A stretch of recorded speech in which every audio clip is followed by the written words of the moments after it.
We have some incredible speakers today, and we'll be moving on to Patrick Rody, who's I consider a colleague and one of the foremost experts here in the United States, or is it from Ireland, or is it from the UK? He's a global man. Thank you very much.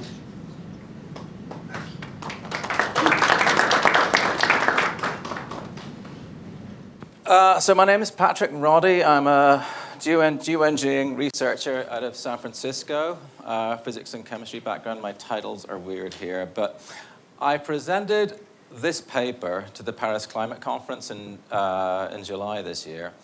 And my concern is on the human health impacts.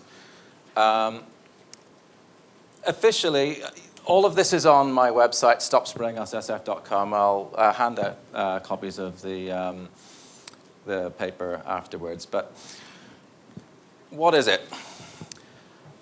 You hear a lot of talk about climate engineering. It's discussed as a proposal. It's a last resort. We're not doing it right now. But the general idea is to put reflective particles into the sky, to reflect sunlight back into space to reduce global warming. And in public, the only discussion is about sulfates. There's Bill Gates talking about it, putting sulfur dioxide up into the sky. This is a patent from 1991, filed by Hughes Aircraft, and it's now owned by defense contractor Raytheon, which describes this very process where welds back materials, which are metal oxide, sprayed into the sky to reflect sunlight to reduce global warming. It doesn't actually work because when you add a cloud layer, that is an insulator. Cloudy nights are warmer. It's a very potent greenhouse gas, so it's a bad idea. And the same year that was filed, the Club of Rome, which is not like a quiet drinking club, wrote that this is after the fall of the Soviet Union. In searching for a new enemy to unite us, we suggested that pollution, the threat of global warming, water shortages, famine, and the like would fit the bill. And this was in a quest for global governance, which the Club of Rome and Trilateral Commission and other groups are, that's their eventual goal. But the global warming thing has been a little problematic. The pause that happened in the late 90s has been admitted by the head of the IPCC, Pachauri. This is 2 years old, so it's nearly 20 years now. With global warming not playing ball, another way of implementing these global agreements is extreme weather, which you can actually now engineer quite easily. As I say, in public, the only discussions are about sulfates, but David Keith is one of the main proponents. And in his paper in 2010, he said sulfates aren't that effective for solar radiation management, and instead you need to use nanoparticulate aluminum, barium, and other metals. And that's what we're finding in our rainwater and all other things. And this is another paper from Pope, and they say pretty much the same thing. By the way, all of my entire presentation will be on the website, so you can see that later. Another character who has been promoting the solar radiation management program is Ken Caldera out of Stanford. And this is him a couple of years ago in Berkeley discussing, well, hear for yourself. Audio? Oh, have we lost audio? He's taking a poison. Hang on, sorry. And so you actually use this metaphor of talking about I think it's chemotherapy. Yeah, because chemotherapy, what is chemotherapy? Chemotherapy is taking a poison. And if you say, oh, let's research taking poison, let's be poison researchers, people say, oh, look at this terrible person. He's researching eating poison. He wants people to eat poison. Isn't he awful? But, you know, if you have cancer, you might decide that eating a poison is the right thing to do because it's going to kill off the cancer cells more than the good cells. And I look at geoengineering much the same way, that it's something we don't want to do. After this lecture, I asked him afterwards about a very controversial statement he said before, and his answer is quite telling. Listen to this. Back when you were at Lawrence Livermore, you're on record as proposing putting pathogens into clouds to reign over enemy territory. That's not true. I have audio. Show me it. Show me it. I can play it to you. I got on my iPhone. Okay. I used to work at Lawrence Livermore National Lab, and I once participated in a meeting where we all sat around the room and thought about how could we manipulate geophysical systems to use it as a weapon. The meeting was about weaponizing geophysical interventions. That means, you know, could you somehow interfere in Earth functioning in a way that you could use it as a military weapon? Could you change climate? What could you do in terms of manipulating the sort of Earth's physical systems as a weapon?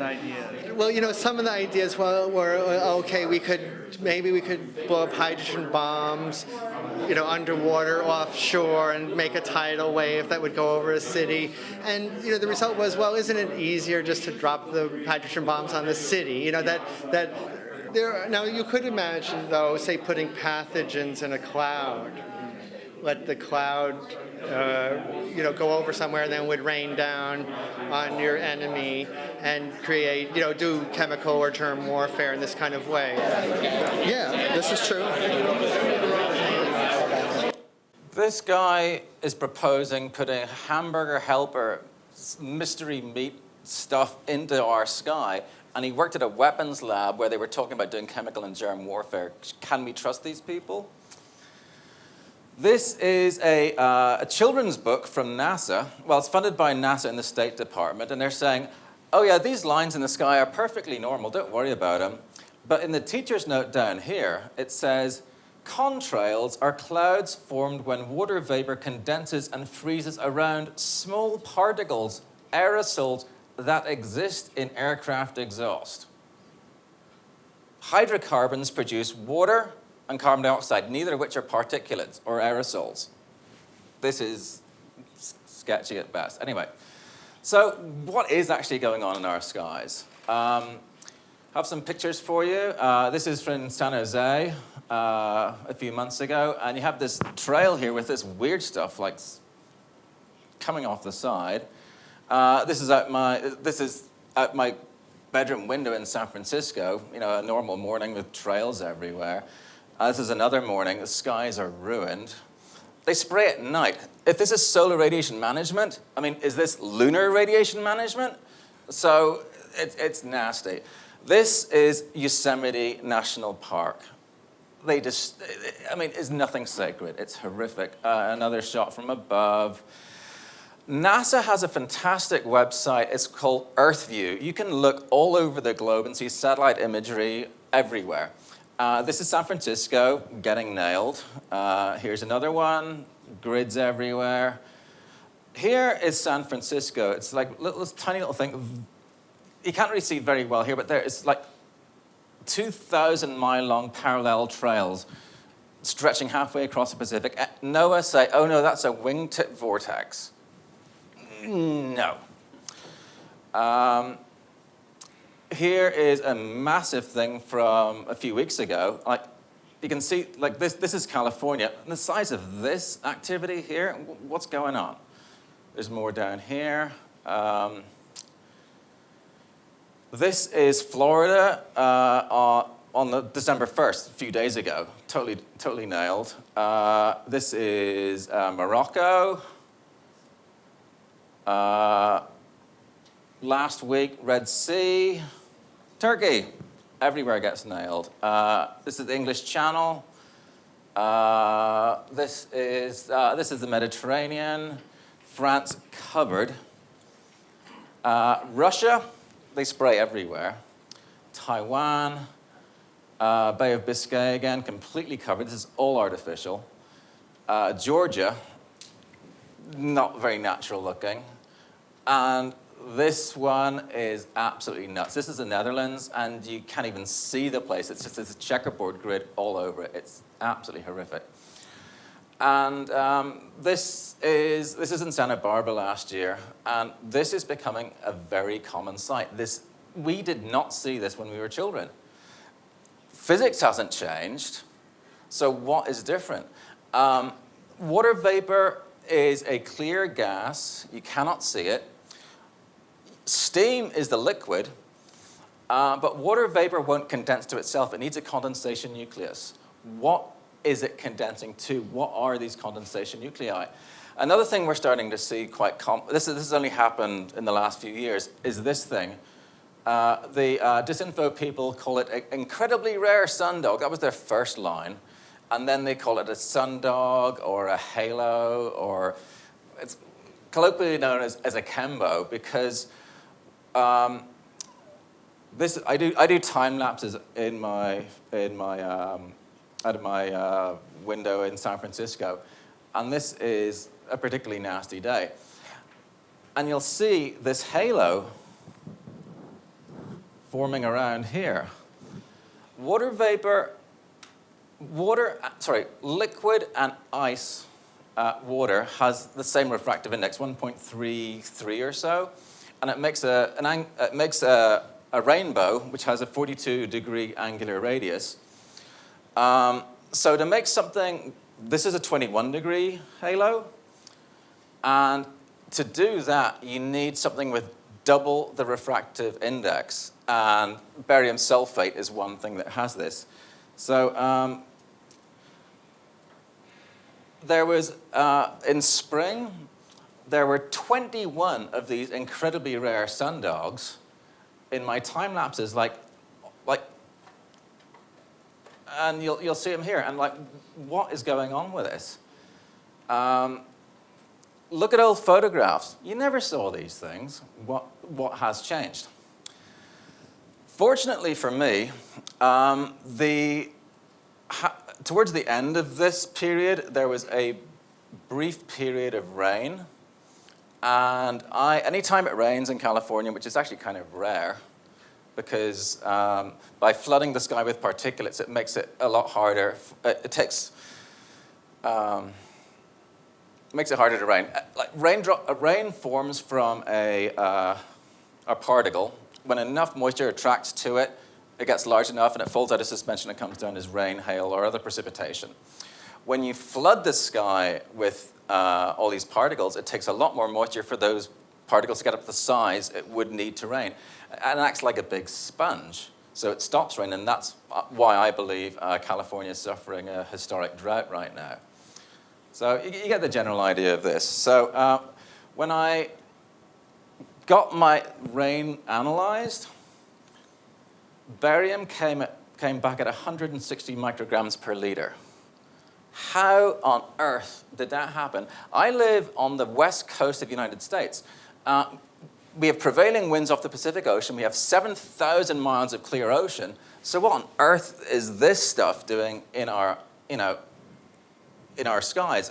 I mean, clearly you can see from the time lapses, they were spraying the crap out of San Francisco, and it came down and it shows up in the rainwater. A previous test I did the year before, aluminum came up at 190 micrograms per liter, and barium at 15. This is the material safety data sheet for barium carbonate. And it causes vomiting, diarrhea, convulsive tremors, muscular paralysis, pulmonary arrest, sudden cardiac failure. It's really, really nasty. It's highly, highly toxic. It affects every system in your body. And this is the one for nanoparticulate aluminum. And it causes tumors, neoplasms, Alzheimer's. Both these metals it's well established how toxic they are. That's beyond question. This was also alarming. In 2011, respiratory failure overtook stroke to be the third leading cause of death in the United States. And this is at a time when smoking was decreasing, factories had moved to China, there was better emissions on cars, so what changed? Apart from the obvious. This is some of the massive data on the toxicity of aluminum. Now people in their 20s are getting Alzheimer's. Alzheimer's in the early 90s did not make the top 10 causes of death in the United States. Now it's number 6 overall. And these are ways you can reach me. So we're long past the point of pretending this doesn't exist. It is not just water vapor or trails. And it's a covert program. It is happening everywhere. As anyone can look, if they go on the NASA website, it is just horrific. And the way we're going to win this is just people talking to their neighbors and just pointing out what's in the sky. Anyone can do their own rainwater analysis. You just collect it in a clean bowl, send it off to a lab, collect data, and put pressure on governments, officials. But the main way we're going to push back on this is the same way. The genetically modified food argument, I mean, a while ago, that was just considered like a crazy idea that, maybe GMOs aren't entirely safe. Now, a lot of people around the world are at least cautious about them and think twice about it. So I hope before too long the same amount of opposition will be to the spraying program as we've gotten with the GMO program. So anyway, I have papers and I'll give those out afterwards. And anyone have any quick questions? If they are spraying 10 to 20 million tons of heavy metals each year, this must be a very huge industry. So where is all this heavy metals, this dust? Okay, the question was if there's... Where is it coming from? Where's it coming from? This is a massive program. It is... they talk about spraying 500 million tons a year of this material. And we should also remember that the nanoparticles are very, very small. I mean, you can get 1 million of them in 1 square millimeter, and you multiply that by 500 million tons, that's a lot of particles. Who's paying for it? I mean, it's an extremely expensive program. To buy one plane, before you even put gas and maintenance and all the stuff in it, you're looking at $200 million per plane. So it's a vast program. Yeah, and in the terms of the entire global GDP, it's a small amount, but it's vast. Is power plant, thermic power plant ashes suspected? Sorry, so say that again, sorry. Coal ash. Coal ash. I don't know about coal ash. I mean, some people have considered that is used, is sprayed. I mean, coal ash might be used as a raw ingredient, but when you look at the different trails that are being sprayed, they'll behave very differently. I mean, you look at one, stuff will blow off the sides, others will drip, other ones will twist away. So there are different materials being sprayed, and if it was just coal ash, it would all behave the same way. So I think that might be part of it, but I think it's a lot more sophisticated than that. And if you're going to be spending that kind of money to deploy the stuff up there, I'm sure they can spend, they're not going to scrimp on nanofabrication work before it's actually put up there. Yes, thank you. Just, you mentioned, you talk about... Oh, wait for the microphone. No, I was just wondering, who is they who spray? I mean, I'd like to find out who's the enemy, huh? So would I. I'd like to know as well. I mean, they must be very big to do all this. Absolutely. Whoever decided to do this has to be more powerful than national governments, because this program is coordinated all over the world. It's in China, Russia, Switzerland, South Africa, Israel, name a place, they're spraying. So it's something above UN, perhaps. I don't know. They don't invite me to their meetings, and I also don't know why they're doing it. I mean, so I don't know who they are. It'd be good to know. Whoever prints the money. Okay? All right, thank you. Very much. If you could,